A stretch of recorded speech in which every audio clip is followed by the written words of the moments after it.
These three girls appear perfectly normal. They do perfectly normal things. But there is something very puzzling about them. I don't think I could explain what's going on, really. People ask, well, where did it come from? Well, who knows? Who knows? We certainly don't. They have selective mutism. They can speak, but with most people, they don't. I think, well, is there something wrong with me? It is heartbreaking. They can't go on not talking. How can you have a relationship with a child who won't speak to you? And she wants to do it. She wants to be the same as everybody else. But to speak a single word to those they love can seem impossible. Are you ready to talk now?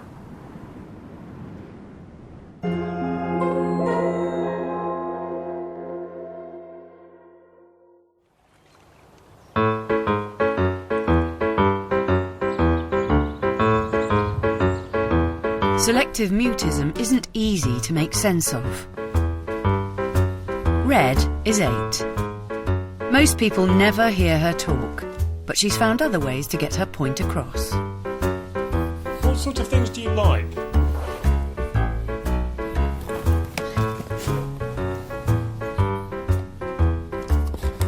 I don't think I could explain what's going on, really. Like all good parents, we've tried bribery and corruption. We'll take you to the park if you talk at school today. If you answer the register, we'll buy you a chocolate bar. She has a set of rules for who she can and can't speak to. These rules are different for every selectively mute child. Red talks normally with her mum and dad, but many of her relatives have never heard her. She has a best friend she will chatter happily to. What's 3 lots of 200? But she never ever speaks in school. Selective mutism, the formal definition of it is consistent failure to speak in certain social situations. Most of them are fine with immediate family, but each of these children have their own pattern of who they can speak to and who they can't. But the pattern is baffling. There is no rhyme or reason to their silence. 10-year-old Megan goes cheerleading every Thursday, but she doesn't ever cheer. 5, 6, 7, 8. The only place Megan really speaks openly is at home with her family. But not when anyone else is there, especially not a documentary film crew. What's it normally like here? Noisy. Really noisy. And if you weren't here now, she would be saying, oh, they got a bigger bit than me, or... Could I make you speak, Megan, if I tried hard enough, do you think? It often comes over that these children are just doing it deliberately, they're just putting it on. But in fact, they couldn't maintain it for its intensity or for its persistence. There are children who have broken limbs and they haven't cried. There might be a silent tear, but there's no movement, no cry for help.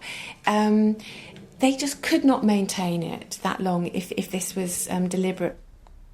Can you talk?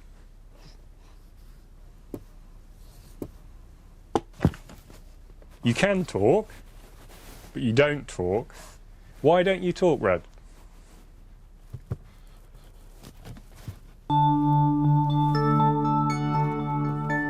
It's hard to explain, but even harder for those that Red doesn't speak to. Red's granddad, John, and his partner Eileen love to have their granddaughter to stay. But in the 8 years since she was born, they haven't heard her utter a word.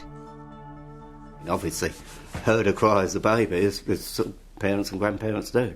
But when it comes to actually talking, nothing, ever. That's it. Grandad might not hear much from Red, but he still sees her regularly. She looks forward to visiting his Yorkshire home. Hello! Come on in, come on in. Are you all right? Yes, sweetheart. Right, yeah. Are they new glasses? Are they different ones? I've got no explanation for it as such. It's nothing that we've done sort of mentally, physically or anything else to her. All we've ever shown is a love and affection. Right, now here we go. Faced with a silent granddaughter, You wouldn't want to go far in this, would you? John hasn't stopped talking Sounds like an engine, doesn't it? and talking Look at that big bird there. What is it? Is it a swan? and talking. Would you like to go on the train? It'd be a lot easier than this, wouldn't it? But after 8 years of constant chatter, he's getting a little bit tired. Are you putting any effort into this? She'll nod or shake her head, you know, no, I don't want this, yes, I do want that. And she'll communicate in all other ways other than talking. How are you getting on at school? Are you top of the class? And what's your favourite thing you do at school? Spell it out on there.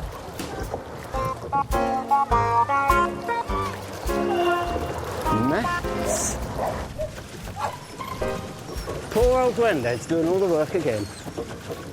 It is difficult and frustrating. You know, you want to pick her up and shake her and say, talk to me, but you know you can't because that would do nothing.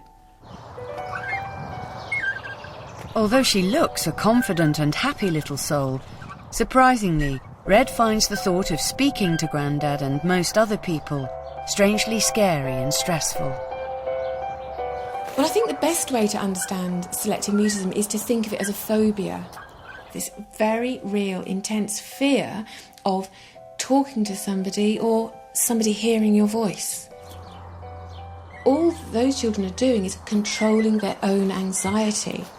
By not speaking, they're removing themselves from the stress. But coping with a girl who can speak but doesn't is painful, especially when she's your only grandchild. I think, well, is there something wrong with me? Is it me? Is it, you know, and it is heartbreaking. Is not too strong a word to use. It is heartbreaking. The family have decided they need help to get Red talking to her Grandad. How can you have a relationship with a child who won't speak to you? So, and I think the older she gets, the harder it's going to be. Just hoping and praying that one day she'll get over this condition. She will talk freely like a normal child.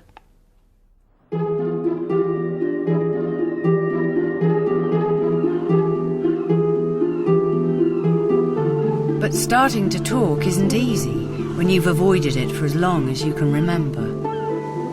Selective mutism usually begins very early in life. Megan's parents believe her problem started on a holiday swimming trip when Megan was just 4. She spoke to somebody in the water thinking it was me. She got so upset. I've never seen anybody so upset. She was like sobbing and she was really upset. And she was really strange on that holiday. If she got out of my sight, she panicked. It was like real panic attacks. Her heart would thump faster. If she sat on your lap, you could feel her heart go boom, boom, boom, boom, boom, like that. So it's weird. Selective mutism often seems to be triggered by such everyday incidents. These are just normal life events that most of us would cope with, but if you are of this anxious disposition anyway, it's much, much worse. And in the height of this distress, they come to associate it with talking. Everyone nice and quiet for us to do the register, please. Oliver? When Megan started school, the anxiety about speaking didn't go away. Mr. Lockerbie is her class teacher, and he's never heard her say a word. Megan? Well, at times she could become almost invisible in the class. She never volunteers, she never puts her hand up. Very, very difficult to communicate with her and to know what she's trying to communicate to me. I really do think she's got a lot to give. It comes out of the page. It's just be nice for it to come out of her mouth.